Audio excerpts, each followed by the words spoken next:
हर बदलता चेहरा अपने साथ घटी घटना का आईना होता है।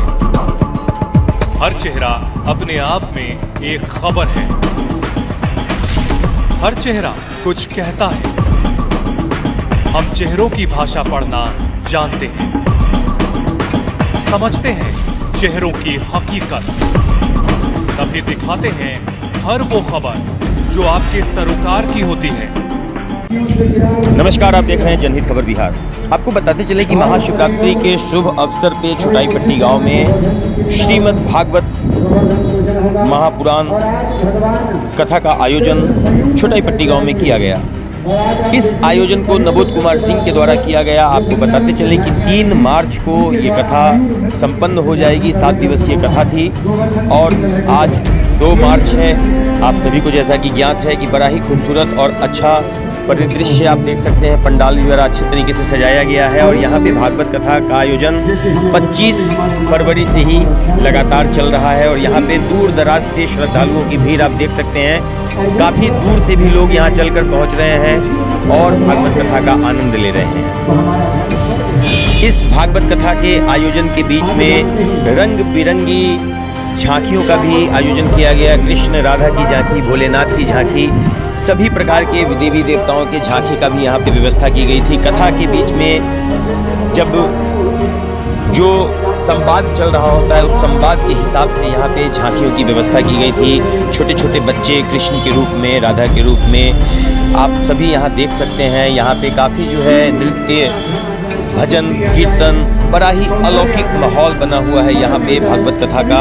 और ये पंडाल जो है बड़ा खूबसूरत और भव्य पंडाल बनाया गया है। आप देख सकते हैं कि यहाँ पे हजारों भक्तों की भीड़ जुटी हुई है छोटाईपट्टी गांव में और 3 मार्च को भागवत कथा समाप्त हो जाएगा। तो जो भी श्रद्धालु यहाँ तक नहीं पहुँचे हैं वो 3 तारीख को यहाँ पहुँचकर भागवत कथा के समापन में भाग लेकर पुण्य के भागी बन सकते हैं। और हम आगे भी आपको दिखलाएंगे कि किस तरीके से झांकी निकली है, नृत्य हुआ है और भागवत कथा के माध्यम से संतों ने क्या कुछ संदेश देना चाहा है हमारे समाज के लोगों को, वो भी हम देखेंगे। इस पूरे कार्यक्रम में भागवत कथा करने आए संत को सार्थक पहल संगठन के अध्यक्ष मुकेश बिहारी एवं सच्चिदानंद जी के द्वारा सम्मानित भी किया गया। और वहाँ पे जितने भी लोग थे सब लोग बड़ा ही श्रद्धा सुमन के साथ भागवत कथा सुन रहे हैं, भागवत कथा का आनंद ले रहे हैं। आप देख सकते हैं बड़ा ही खूबसूरत माहौल है। तो चलिए भागवत कथा में क्या कुछ कह रहे हैं भागवत कथा के माध्यम से जो संत आए हुए हैं, भागवत कथा कहने वाले जो हैं वो क्या कुछ संदेश देना चाह रहे हैं हमारे सनातनियों को, हम देखेंगे। और इसी कथा के बीच में हम झांकी भी देखेंगे। गोवर्धन की पूजा में बोले क्या चढ़ता है? बोले 56 भोग। आज घर घर 56 भोग बनने लगे और क्या बने हैं कि हम आपको बता दें। अगर खोल देते और देख लेते कि इतने सुंदर सुंदर पकवान, ध्यान दे देना, इतनी देर बैठे बैठे हो गए। भोजन की जब सुगंध नाक के द्वारा जाती है ना तो भूख और बढ़ जाती है। बोलो जैसे राधे। इसलिए सब कुछ ढका हुआ है, लेकिन बना क्या है? खुर चने हैं खीर मोहन, खीर साय और खुर में खीर, खजरा जलेबी कलकंद बालूशाही है। मोहन थार में बाबाटी, मठरी में सूर पाक, तेरा रसगुल्ला संग रबड़ी बनाई है। भुजिया नमकीन सेवा गठिया शक्कर परी, भुजिया समोसा पर पकौड़ी सुहाई है। मधुर श्याम नंद बाबा यशोदा सब सामग्री लेकर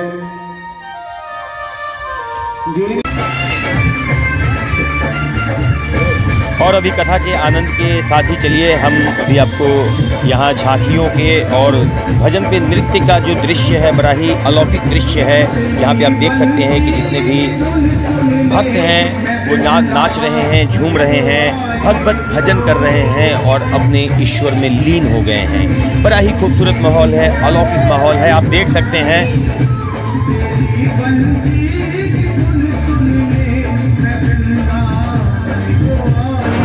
बड़ा ही प्यारे भजन पे यहाँ पे नृत्य चल रहा है भक्तों के द्वारा कि तेरी बंसी के धुन पे मैं श्याम वृंदावन आई हूँ। बड़ा ही अलौकिक भजन है, बड़ा ही प्यारा भजन है। इस भजन से सभी के दिल में एक सुकून सा अनुभूति होता है। आप देख सकते हैं कि जो भक्त हैं वो नृत्य कर रही हैं और यहाँ पे हजारों हजार की संख्या में सारे भक्त एकत्रित हुए हैं भगवत कथा का आनंद लेने के लिए, भगवत कथा अमृत पान करने के लिए। और आप देख सकते हैं कि बड़ा ही खूबसूरत और अलौकिक दृश्य है। लगातार यहाँ पे कथा, झांकी, भजन, कीर्तन का माहौल बना हुआ है। पिछले 25 फरवरी से ही कथा का आयोजन हो गया था और 3 मार्च को कथा समाप्त हो जाएगा। तो जो श्रद्धालु अभी तक छोटाईपट्टी गांव में भगवत कथा में उपस्थित नहीं हो पाए हैं वो सभी सादर आमंत्रित हैं, निमंत्रित हैं। 3 तारीख को कथा का समापन होने वाला है, आखिरी कथा है। तो जो लोग अब तक नहीं पहुंच पाए हैं वो सभी लोग छोटाईपट्टी गांव में भगवत कथा का आनंद लेने पहुंचे और पुण्य के भागी बने। जय जय श्री राम, राधे राधे।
कर दे। अच्छा, जीवन में कभी भी चाहे कुछ भी हो जाए, कितना धन आ जाए, संपत्ति आ जाए, सौंदर्य आ जाए, पद मिल जाए, कभी व्यक्ति को अहंकार नहीं करना चाहिए।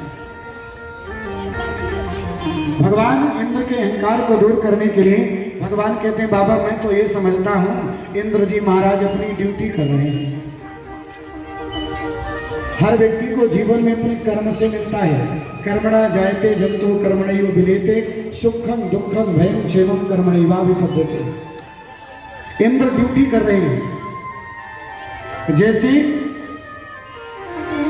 सब गवर्नमेंट की तरफ से जो व्यक्ति पढ़ते लिखते हैं उनको ड्यूटियां मिलती हैं, और ड्यूटी जब मिलती है तो उनको पेमेंट दिया जाता है, और पेमेंट देकर कहा जाता है आपको ये व्यवस्था संभाल के रखना है, बोलो जय श्री राम, बिगड़ने ना पाए। उसी प्रकार इंद्र को भी ड्यूटी मिली है, और अगर पूजा करना है तो हमें गोवर्धन की पूजा करना है, बाकी किसी की नहीं। गोवर्धन जी महाराज हमारे वृंदावन की कितनी रक्षा करते हैं, ब्रजमंडल की। उनकी तलहटी में साल भर जल बरसता रहता है, क्योंकि झरने के रूप में, इसलिए घास भी उगी रहती है। नंद बाबा ने कहा, लाला मैं अकेले थोड़ी फैसला लूंगा, सबको बुलाना पड़ेगा। पंचायत बुलाई गई। जब सबको बताया गया तो सबने सोचा कि एक काम करते हैं, लाला की बात मान लेते हैं, और सबने फैसला ले लिया कि इस बार इंद्र की पूजा नहीं, बोले गोवर्धन की पूजा होगी। गोवर्धन की पूजा में बोले क्या चढ़ता है, बोले 56 भोग। आज घर घर 56 भोग बनने लगे, और क्या बने हैं कि हम आपको बता दें। अगर खोल देते और देख लेते कि इतने सुंदर सुंदर पकवान, ध्यान दे देना, इतनी देर बैठे बैठे हो गए। भोजन की जब सुगंध नाक के द्वारा जाती है ना, तो भूख और बढ़ जाती है, बोलो जय श्री राम। इसलिए सब कुछ ढका हुआ है, लेकिन बना क्या है, खुर चने हैं खीर मोहन, खीर साय और खुर में खीर, खजरा जलेबी कलकंद बालूशाही है।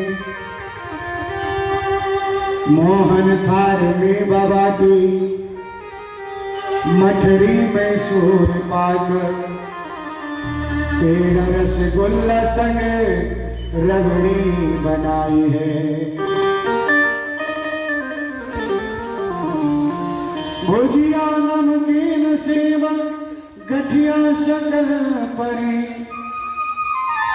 भुजिया समोसा पर पकौड़ी सुहाई है। मधुप श्याम नंद बाबा यशोदा सब सामग्री लेकर गिर पूरा बचपन की अवस्था हो जाती है। और उस समय जैसे हमें बचपन में हमारे माता पिता हमारा ख्याल रखते थे, वही ख्याल रखने की जरूरत होती है। और वो थोड़ा सा हम ध्यान दे लें, अपने जीवन में थोड़ा बदलाव ले आए, तो हमारा घर स्वर्ग हो जाए।